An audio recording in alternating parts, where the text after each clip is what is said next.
Ngozi said we are consuming 35 million liters. 35 million liters a day. With a population of 160 million naira. How many cars do we have in Nigeria? How many cars? 35 million is 1/3 of the entire population of Nigeria. How many cars do we have? It is not true. Some of those LCs that are established, you know, go and talk to Nimasa. The ship comes on the sea. Vessels go, offload from the sea, take the petrol to Cameroon and to Benin. Meanwhile, somebody at the port ticks a piece of paper. You will see a list of bills of lading saying that 15 vessels landed in Lagos on the same day. 15. Look at the dates. You will see 15 vessels. I have seen it. 15 vessels landing on the same day. Somebody will tick that he actually saw them.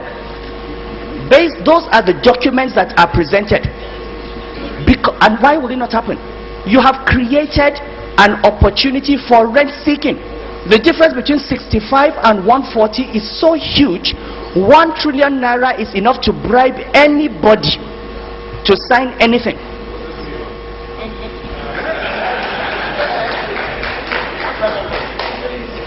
Okay, I'm ready to believe that 1 trillion cannot bribe all this. So maybe you need 5 trillion.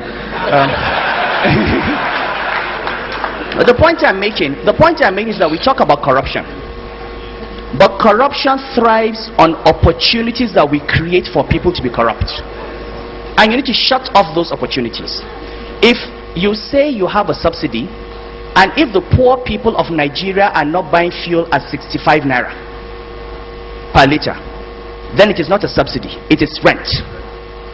So what we are saying is, I am not a proponent for removal of subsidy, I am a proponent for removal of rent. Now let's look at the impact of this distortion on the system and on the economy. And let us talk about the areas that we are going. I'm speaking for Ngozi and for Dizani here and everybody.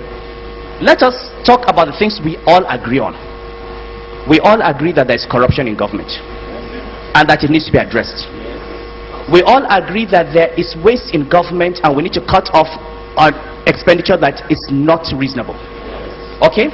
We all agree that government has been inefficient, that delivery has not been good, and that we need to improve on execution and delivery. Okay, so we're not here to debate that.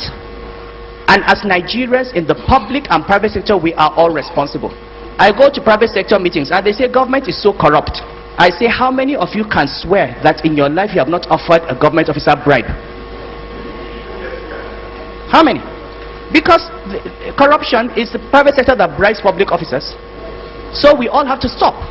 So let us not argue about that. Let us agree that this is not the issue today. It's not about saying that the government has earned your trust. Now let's look at the impact on the economy of this subsidy. Between January, I'm giving you more facts, I mean other than facts given by the coordinating minister.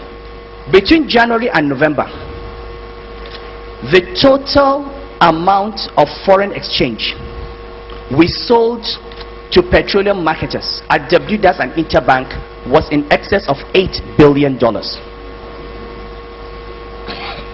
Over the same period, the total amount of subsidy that was given to these same marketers was another $8 billion. That is 16 billion. 16 billion. Now I'm going to ask you, it's actually 16.2 billion if you want to know the numbers. Now do you know what? The total amount, at least from my records, the total amount of money that the government earned, that came to us in the Federation Reserves from the entire oil sector in the same period was 200,000 less than that. We spent more money paying for LCs and paying subsidy than we earned from the oil sector. Now ask yourselves, is this a country? Is this an economy? You're borrowing, we have spent 1.4 trillion naira, 1/3, 1/3 of total government expenditure subsidizing petroleum products. I'll give you another number. Ngozi has given you reserves per capita. Sir Emem said, let's talk about production. Let's talk about production. We produce 2.2 million barrels a day. With our population of 160 million, every day Nigeria produces 1 barrel of oil for 80 Nigerians. Okay? 1 barrel for 80 Nigerians. Look at all the other OPEC countries. The nearest to us is Algeria, which has 1 barrel for 30. And Algeria is a gas producing country. Saudi Arabia produces 1 barrel of oil for every 3 citizens every day. Okay? Now, you produce 1 barrel for 80.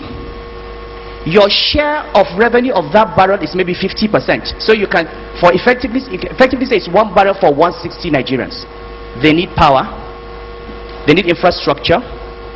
They need medical care. They need food. You need to pay salaries. Women are dying every day in childbirth. Children are dying of malaria. People are dying of AIDS. You need roads. You need petroleum subsidy. Please give me your hierarchy of priorities. What would you sacrifice? We are taking 1/3 of that money and paying petroleum subsidy, leaving 2/3. And out of that 2/3, Ngozi will tell you 70% goes to pay salaries. The same people are talking about government expenditure. If you say you're going to retrench workers in the civil service, they'll be up in arms. How do you reduce salary? How do you reduce the salary bill? The same people that have said we want minimum wage of 18,000 naira are saying you are spending too much. Where is the money going to come from?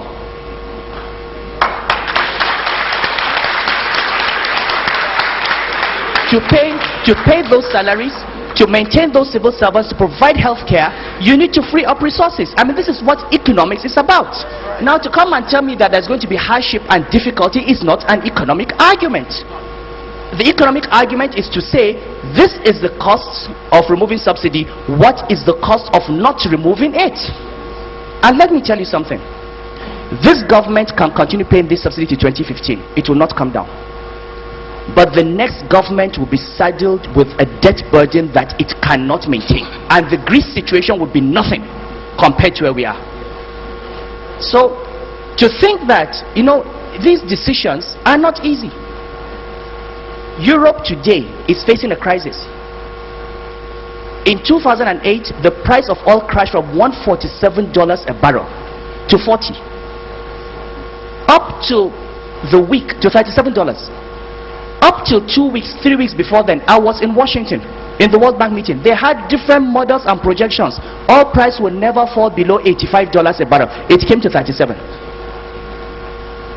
The only reason this economy continued growing was that we had reserves of $62 billion, which are now down to 30. That was a shock absorber. We don't have that shock absorber today. If the oil price crashes again by 30-40%, if the naira goes to 200 naira to the dollar, when you can no longer pay salaries, when inflation goes to 18% because of monetized, printed money, then we will know what a crisis is. You have to prepare yourself. What happens? You can see Europe every day. What happens? China is slowing down. There's a property bubble in China. India has had inflation.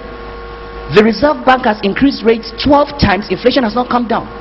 Brazil is slowing down. All the countries that provided the engine of growth in 2008 are in slowdown mode. Do you know what we are facing? Are you in this world? Meanwhile, instead of preserving your government balance sheet so that in the event of a crisis you can cope, you want to continue paying 1 trillion naira. 1 trillion naira in subsidy. To who? To who? No, sorry. No, wait.